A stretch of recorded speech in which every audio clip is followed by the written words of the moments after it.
Udah setuju ya yang tadi ya semua ya? Setuju, Pak. Oke. Setuju, Pak. Ya, oke, baik. Saya lanjutkan. Nah, kenapa kita harus belajar tentang sistem administrasi negara? Nah, ini yang menjadi pertanyaan besar kita sebetulnya. Non sih di PSIP harus ada sistem mata kuliah sistem administrasi, ya. Memang tercukup ke teori administrasi. Memang tercukup pengetahuan administrasi, tercukup. Karena apa? Karena memang sistem itu adalah sebuah hal yang sangat urgent dalam sebuah organisasi publik. Kita berbicara di dalam mata kuliah teori administrasi publik berkaitan dengan mazhab, pendekatan, kemudian paradigma, itu adalah implementatifnya seperti itu, ya. Jadi dalam mengerjakan sesuatu kita melalui tentang pendekatan-pendekatan administrasi publik, ya. Kemudian untuk melihat sesuatu di dalam organisasi, maka kita harus paham tentang mazhab-mazhab dari teori administrasi publik, sehingga kita bisa menganalisa kenapa dalam suatu organisasi ini tidak berjalan dengan optimal, tujuan tidak tercapai. Maka salah satunya adalah mungkin dilihat dari pendekatannya, mungkin dilihat dari mazhabnya. Cik itu ngindukna kasaha karobina tetapi kaiden ya seperti dan sebagainya. Nah, itu berbicara tentang teori administrasi publik. Sedangkan dalam sebuah sistem administrasi publik ini kita berbicara dari sistem, ya, sehingga di dalamnya adalah adanya sebuah susunan dan juga kedudukan. Ini tidak lepas dari sana sebetulnya. Sehingga ketika kita memahami tentang konsep teori administrasi publik, maka susunan dan kedudukan adalah hal yang paling utama. Saya patronat kerja di TU, naon sih saya kedudukannya sebagai naon, ya, itu harus memahami seperti itu. Belum lagi ada sistem-sistem kumaha sih caranya input data, bagaimana caranya untuk print out data, bagaimana ini harus kemana dan sebagainya. Sehingga dalam sistem administrasi negara ini hal yang paling utama adalah bagaimana kita koordinasi dan hubungan kerja dengan yang lain.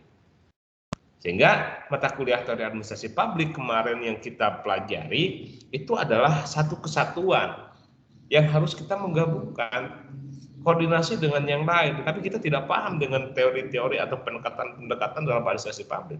Juga nonsen, tidak akan berjalan, ya. Ketika umpamanya Fatona atau Jessica atau yang lain atau Aji ya atau Arif mengkoordinasikan sesuatu yang salah, maka outputnya akan salah. Dan bagaimana kita supaya tidak salah? Maka kita harus memahami tentang beberapa teori atau beberapa konsep dalam administrasi publik seperti itu.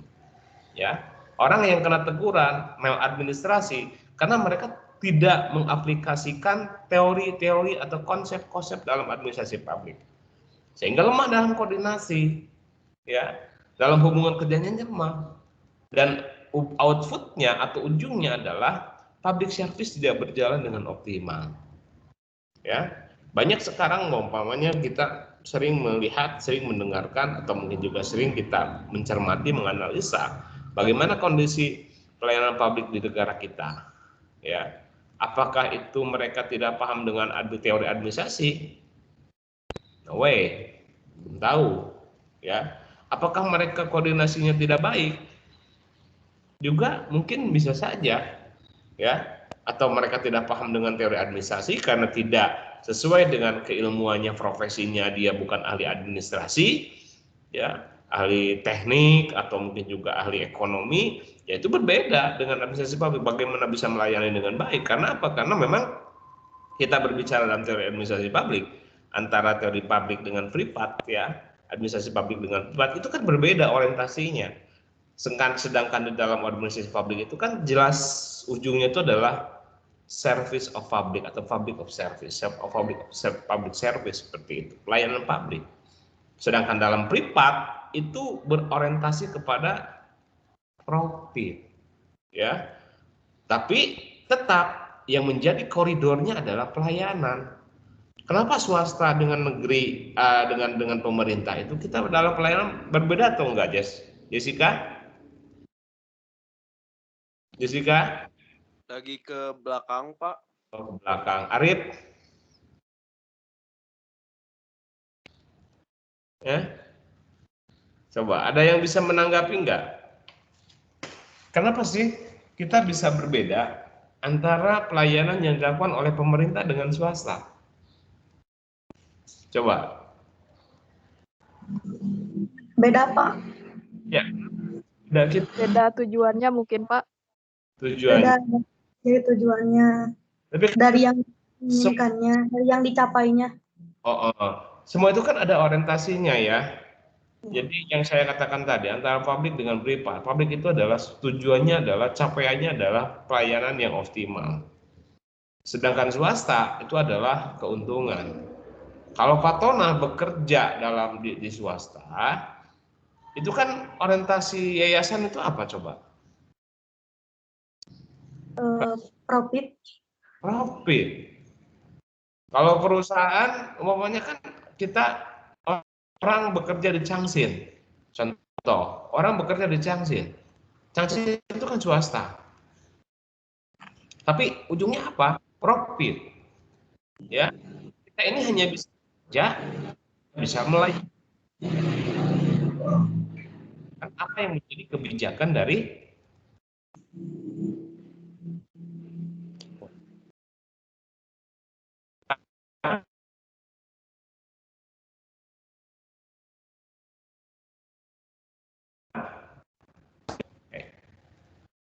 dismiss bad network quality, goreng jaringan. Hilang nggak itunya? Screen Masih ada, Pak. Ada. Sudah ada, Pak. Ada Pak, Ada, suara Pak. cuma putus. Lu vlog Pak jaringanna. Iya biasa juga nama. Tapi PowerPoint ada? Ada, Pak. Ada Pak. Ada, Pak. Ada, Pak. Baik. Nah, itu barangkali yang kita pahami kaitannya dengan sistem administrasi negara seperti itu. Sehingga kita wajib, ya bagaimana? Gimana kalau BUMN itu apa profit atau lebih ke pelayanan? Nah, kalau BUMN itu kan manajemennya adalah swasta ya, betul nggak? Betul, Iya, Pak. Pak. Setengah swasta, setengah pemerintah, Pak, BUMN. Oke. Ada BUMN itu adalah merupakan barang pemerintah yang diprivatisasi. Outputnya itu adalah ke profit. Karena itu ada yang namanya nanti kita akan bahas wirausaha pemerintah itu kan bagaimana untuk menambah pendapatan, untuk menambah pendapatan negara atau pendapatan daerah dan sebagainya. Karena memang sesuatu hal pentingnya adanya sebuah profit. Pemerintah tidak akan berjalan kalau tidak ada anggaran. Nanti kita akan berbicara tentang budgeting ya seperti itu. Jadi koridor yang harus dijalankan adalah mau BUMN, mau BUMD, mau pemerintahan dan lain sebagainya. Itu berupa sebuah pelayanan. Ya, ketika pelayanan jelek yang diberikan oleh swasta ataupun juga pemerintah, otomatis tujuannya itu adalah tidak akan berjalan, tidak akan tercapai seperti itu. Ya, sehingga prinsipnya, jadi kita harus memahami bahwa mau dimanapun kita, umpamanya Bayu kerja dimanapun, tetap kita harus memahami sistem apa saja yang ada di dalam sebuah organisasi tersebut. Harus tahu tentang susunannya, harus tahu tentang kedudukannya. Ya, kalau kita bekerja Patona sebagai administrator, harus ke siapa lapornya, bagaimana cara melaporkannya, harus dengan siapa koordinasinya, harus dengan siapa hubungan kerjanya, maka kita harus memberikan sebuah pelayanan yang baik terhadap siapapun. Sehingga tujuan dalam organisasi akan tercapai kalau kita memberikan sebuah layanan yang optimal. Datang ke hotel, resepsionis kan atau kabang, resepsionis mengatakan, selamat pagi, selalu senyum dan sebagainya. Itu adalah bagian dari pelayanan. Coba lamun tema Bayu datang atau datang ke capil, ayat tenu nyambut gitu, ya, atau mungkin kita datang ke tempat SIM atau dan lain sebagainya yang bersifat pemerintahan, ada gak yang menyambut kita? Selamat pagi Bapak, selamat pagi Neng, AA, ada keperluan apa, mau apa, bisa saya bantu dan sebagainya. Ya, sekarang, mau siapa? Oh, satpam datang, cek dulu. Oh, itu kan. Harewos, nyun SIM, 400.000, ya kan seperti itu. Ya, KTP 2,5. Nah, itu kan bedanya di swasta. Kalau kita ke bank ada nggak yang nawarin gitu? Nggak ada. Kalau kita ke hotel ada nggak? Nggak ada. Itu sebetulnya perbedaannya dalam pelayanan. Sehingga disinilah yang perlu kita pahami, ya, susunan kedudukan yang harus kita pahami seperti itu. Oke, baik. Nah, dari mata kuliah sistem administrasi negara ini untuk apa sih kita belajar? Yang pertama adalah tetap knowledge kita, meningkatkan wawasan, pengetahuan tentang sistem administrasi negara. Ya, jadi nanti kita akan berbicara tentang sistem penyelenggaraan negara, sistem penyelenggaraan pemerintah negara. Ini yang berbeda skupnya, ya. Yang berbeda skupnya dan itu sebetulnya semua ada di sana. Dan kita akan berbicara tentang value-nya, nilainya, kemudian kinerjanya seperti apa, kemudian sistemnya seperti apa. Nanti kita akan bahas di perkuliahan. Kemudian yang kedua adalah decision making, mengambil sebuah kebijakan atau kebijakan publik dan administrasi pembangunan. Ini adalah outlook. Artinya bahwa kita memahami tentang regulasi-regulasi.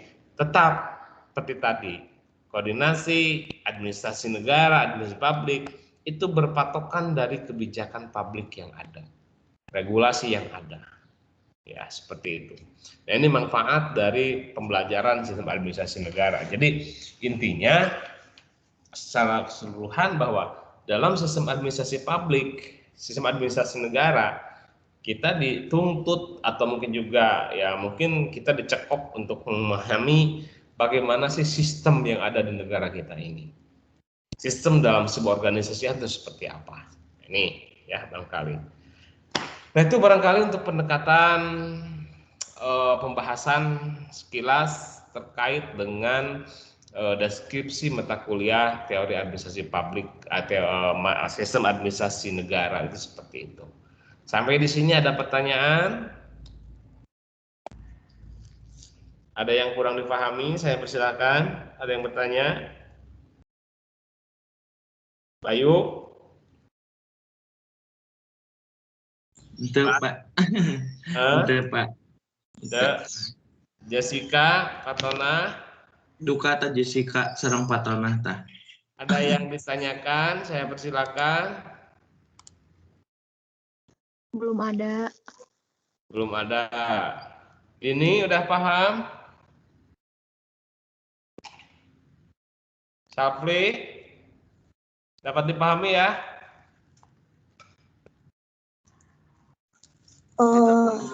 Gini Pak, Ya, boleh Pak. Oh.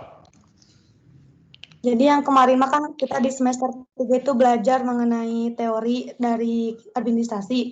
Di semester 4 lebih kepada sistemnya gitu Pak, konsep pelaksanaan atau gitu. Ya, aplikasinya sebetulnya.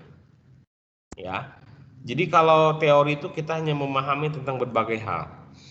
Terkait dengan pendekatan, terkait dengan paradigma, terkait dengan mazhab dalam teori administrasi dan sebagainya. Nah, untuk sistem administrasi, kita berbicara tentang aplikasinya seperti apa ada dalam dunia organisasi seperti itu. Itu barangkali apa aja. Sehingga nanti kita akan bahas di RVS ya, apa saja yang akan kita bahas nanti di perkuliahan. Ada lagi yang ditanyakan? Lanjut aja dulu ya, biar cepat kelar nih. Nah, baik rekan-rekan, nah ini barangkali kita di pertemuan atau materi pertemuan pertama ini kita berbicara tentang orientasi mata kuliah, penjelasan kaitannya dengan mata kuliah SAN, ya.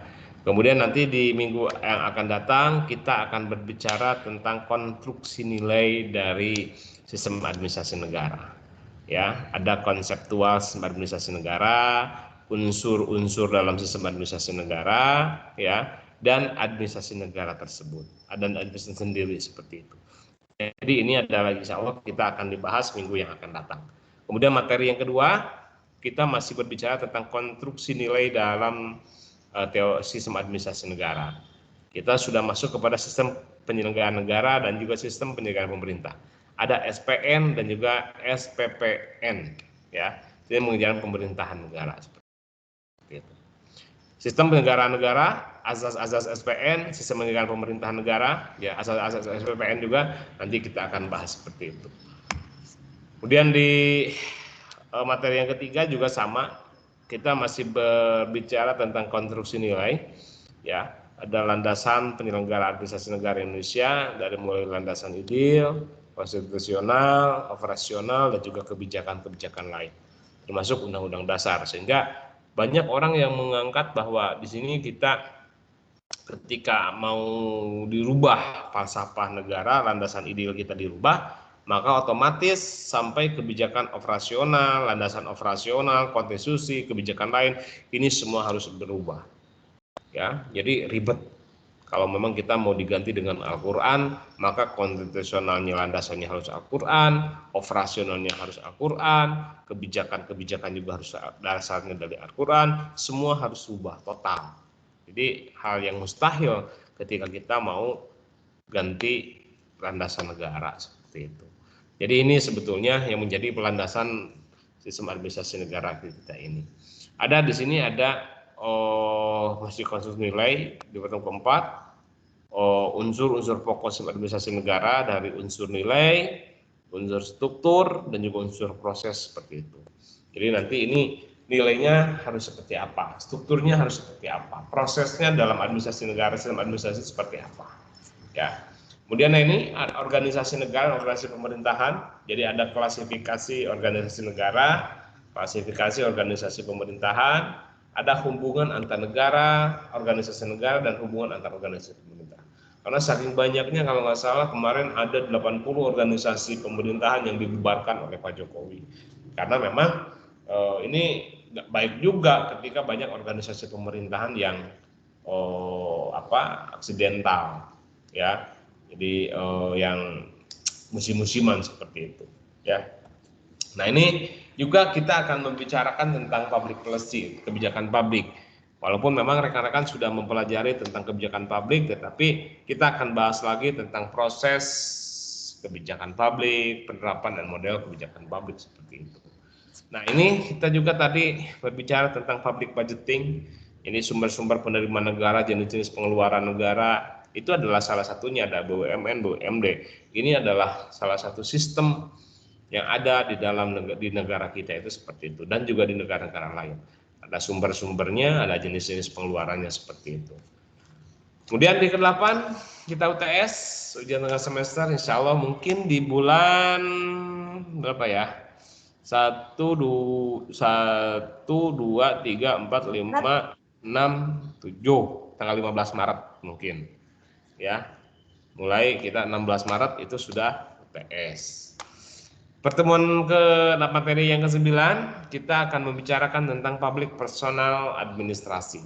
Jadi situasi problematik kepegawaian negara, pembentukan karakter pegawai negara.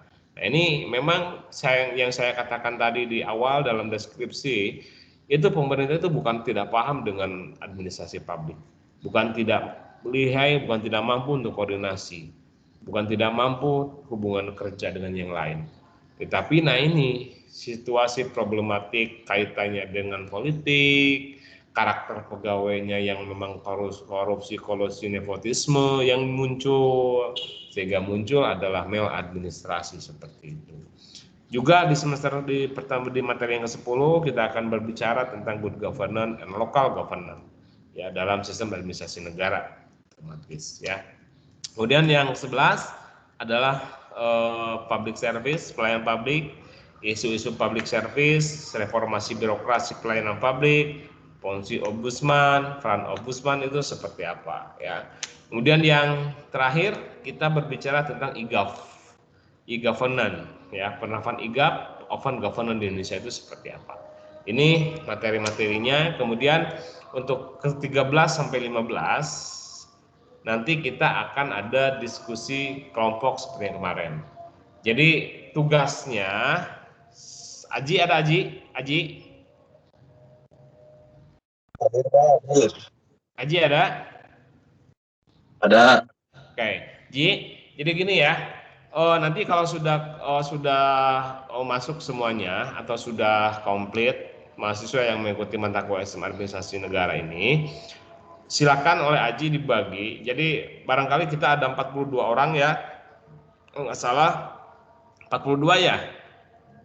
Benar gaji? Iya, Iya Pak. Pak, 42. Iya, betul, Pak. Iya, sekitar segitu. Iya Pak. Sekitar 42 orang. Nanti silakan oleh Aji dibagi 3 orang, satu kelompok itu 3 orang ya, satu kelompok itu 3 orang, silakan dibagi oleh Aji, tapi tetap seperti yang kemarin lah ya, artinya di voting saja untuk pembagiannya, jangan main tunjuk. Pak Aji dikocok lah, untuk kelompok 1 siapa saja, untuk kelompok 2 siapa saja, silakan, yang penting saya nanti minta datanya seperti itu. Dan kita nanti akan ditumpuk untuk diskusinya di akhir pertemuan di 13, 14, 15. 3 pertemuan khusus untuk diskusi seperti itu. Dan tugas kelompok ini bisa saja nanti di setiap kuliah mungkin kita kalau ada kesempatan, ada waktu, kita ada tugas kelompok kalau memungkinkan ya, seperti itu. Oke, itu barangkali yang saya sampaikan. Ada yang ditanyakan, saya persilakan rekan-rekan.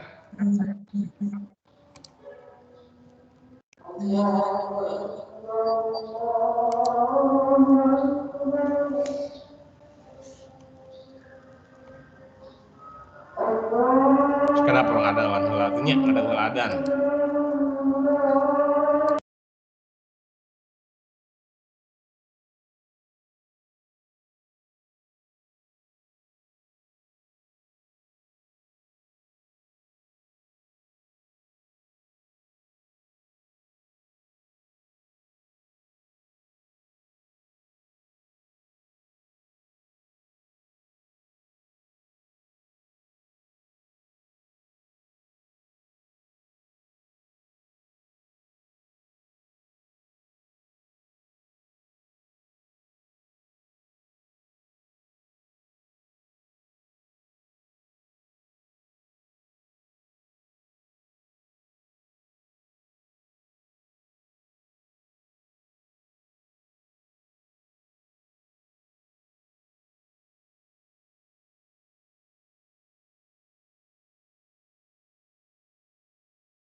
Baik, rekan-rekan kita lanjutkan lagi sebentar, sedikit lagi lah ya.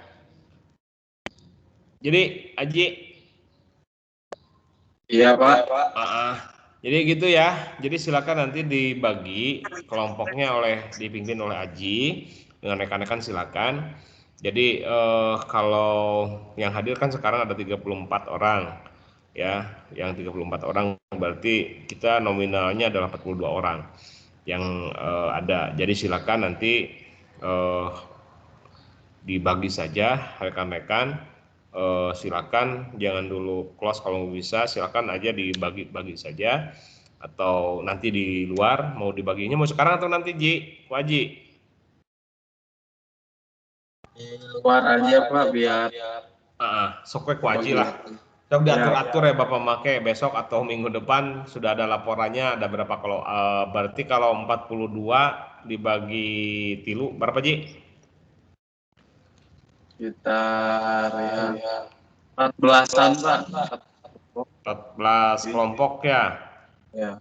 42 bagi tilu. 14 kelompok ya. Cukup 14 kelompokeun ku Aji dipilih tapi ulah ya jadi harus minimal hasilnya nanti, jadi bisa nanti kesepakatan sisanya ya. Jadi kalau memang ada kelompok yang tidak mohon maaf ya ngedol KB ya, itu mohon maaf Pak Haji nanti atau siapapun kasihan ya, nanti nilainya bolong gitu kan. Jadi silakan nanti rekan-rekan 3 orang atau kalau memang ada yang memang satu kelompoknya bukil unggul umpamanya kan, nanti bisa